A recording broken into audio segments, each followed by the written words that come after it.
اور آج وہی امت رسول اللہ صلی اللہ علیہ وسلم کی امت آج سرعام اللہ کے نبی کی گستاخیاں کرتی پھر رہی ہے۔ اللہ کے نبی کی اس امت پر بڑے احسان ہے اور مردوں پر بھی بڑے احسان ہیں، لیکن جتنا احسان اللہ کے نبی کا اس امت کی عورتوں پر ہے اتنا مردوں پہ نہیں ہے کہ وہ عورت جسے جوتی کی نوک پہ رکھا جاتا تھا، وہ عورت جو تذلیل کی ذریعہ سمجھی جاتی تھی، وہ عورت جسے عرب کے معاشرے میں زندہ دفن کر دیا جاتا تھا، عورت کا یہ مقام تھا کہ اسے وراثت میں تقسیم کر دیا جاتا تھا۔ ایک آدمی کی 4 بیویاں 6 بیویاں مر گیا تو اس کی جو بیویاں ہیں اولاد انہیں آپس میں وراثت میں تقسیم کر دیا کرتے تھے، یہ ماں میری وراثت میں آ گئی، یہ میری جائیداد ہے، یہ تیری وراثت میں آ گئی، یہ تیری جائیداد ہے۔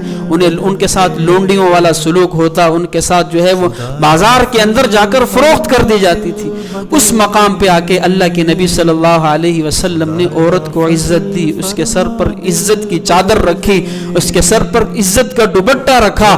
آج وہی عورت کو جب زبان ملی تو اللہ اور اس کے رسول پر برس پڑی۔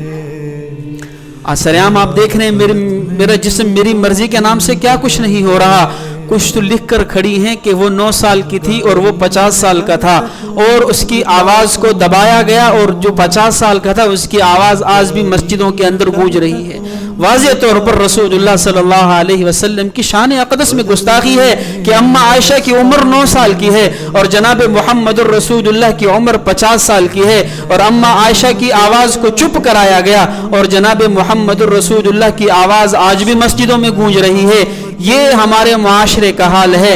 آج وہی فرانس کے جو جگہ بجگہ رسول اللہ کی گستاخی کر رہا ہے، ہمارے جو ہے وہ 8 مارچ کے اندر عورتیں ان کے جھنڈے لے کر لہرا رہی ہیں۔ بعض خواتین یہ کہہ رہی ہیں کہ اللہ تو بھی سن لے، رسول تو بھی سن لے، اقبال تو بھی سن لے، عمران تو بھی سن لے کہ ہم آزادی چاہتے ہیں۔ کس چیز سے آزادی چاہتے ہیں؟ اسلام نے کون سی آزادی نہیں دیا آپ کو؟ اسلام نے کون سے حقوق نہیں دیے آپ کو؟ اسلام نے تو سب کچھ دیا ہے آپ کو، آپ کے پاس تو کچھ بھی نہیں تھا۔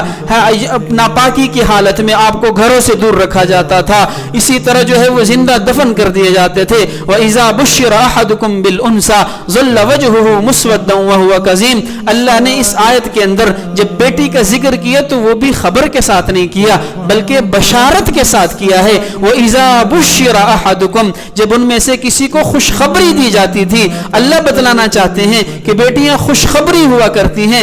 بِالْأُنْثَى ظَلَّ وَجْهُهُ مُسْوَدًّا وَهُوَ كَظِيمٌ، تو ان کے دلوں کے اندر گھٹن پیدا ہو جاتی تھی، ان کے چہرے کالے ہو جاتے تھے، ان کے چہروں پر سیاہی آ جاتی تھی۔ يَتَوَارَى مِنَ الْقَوْمِ مِنْ سُوءِ مَا بُشِّرَ بِهِ أَيُمْسِكُهُ عَلَى هُونٍ أَمْ يَدُسُّهُ فِي التُّرَابِ، قوم سے چھپا پھرتے تھے، قوم سے چھپ کر رہتے تھے کہ اس کو کیا کیا جائے، اس بیٹی کو عزت کے ساتھ مٹی کے حوالے کر دیا جائے یا اس کو عار سمجھتے ہوئے ساری زندگی اپنے سروں پر بوجھ رکھا جائے۔ یہ اس قوم کی بیٹیوں کا حال تھا۔ اللہ کے نبی نے انہیں آ کر حقوق دیے، اسلام نے انہیں حق دیا۔ جب یہ پیدا ہوئی باپ کے ذمے لگایا کہ اس کی پرورش تو نے کرنی ہے، اس کا خیال تو نے رکھنا ہے، اس کی ہر ضرورت تو نے پوری کرنی ہے، اس کو سکوٹی تو نے دینی ہے۔ یہ اللہ نے بیٹی کے حق والد کے ذمے لگائے۔ پھر وہی بیٹی جوان ہوتی ہے، باپ کو کیا حکم ملتا ہے؟ باپ کے ساتھ ساتھ بھائیوں کے ذمے حقوق لگا دیے جاتے ہیں۔ بہن کا خیال رکھنا ہے، بہن کے لیے کما کر لانا ہے۔ وہی باپ سارا دن دھوپ میں مارا پھرتا ہے، بیٹی کے لیے کما کے لا رہا ہے، بھائی بہن کے لیے کما کے لا رہا ہے۔ یہاں تک میرے نبی نے فرمایا جب تم کسی سفر پہ جاؤ اور واپس آؤ تو اپنی اولاد خصوصاً اپنی بیٹیوں کے لیے ضرور تحفے لایا کرو۔ اگر تمہارے پاس کچھ بھی نہ ہو تو جھولی کے اندر کچھ کنکر لے آیا کرو تاکہ یہ بھی تمہاری بیٹی کے لیے ایک تحفہ ہو، لیکن ضرور لایا کرو۔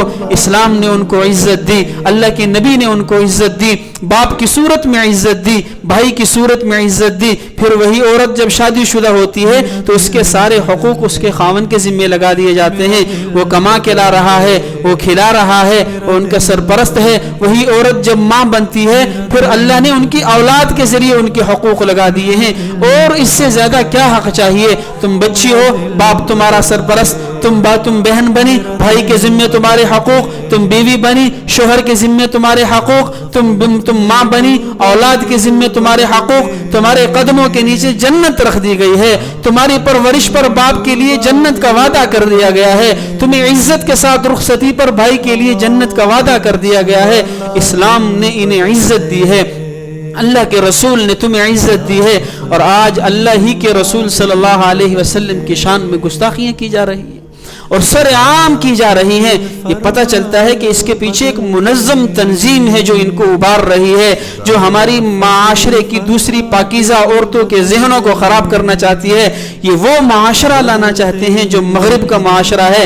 جاؤ پھر مغرب کی عورتوں کا حال دیکھو کہ ان کے ساتھ کیا سلوک ہو رہا ہے۔ پیدا ہونے والے بچے کو والد کا نام کا نہیں پتہ، عورت سے پیدا ہونے والے بچے کے شوہر کا نہیں پتہ، ان کے ساتھ کیا سلوک ہو رہا ہے، ٹیشو پیپر جیسا ان کے ساتھ سلوک ہو رہا ہے۔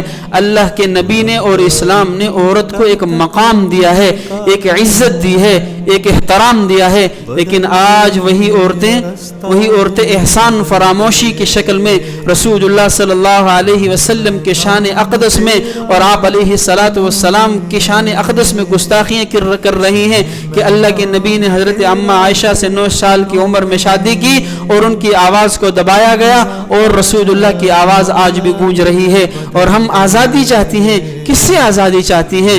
عمران سے آزادی چاہتی ہیں، اقبال سے آزادی چاہتی ہیں، اللہ اور اس کے رسول سے آزادی چاہتی ہیں۔ کیا اسلام نے تمہیں عزت نہیں دی کہ اللہ کے رسول صلی اللہ علیہ وسلم نے عزت نہیں دی؟ تو اس چیز کو لگام دی جائے، اس چیز کو روکا جائے، اس چیز پر جو ہے وہ گرفت مضبوط کی جائے۔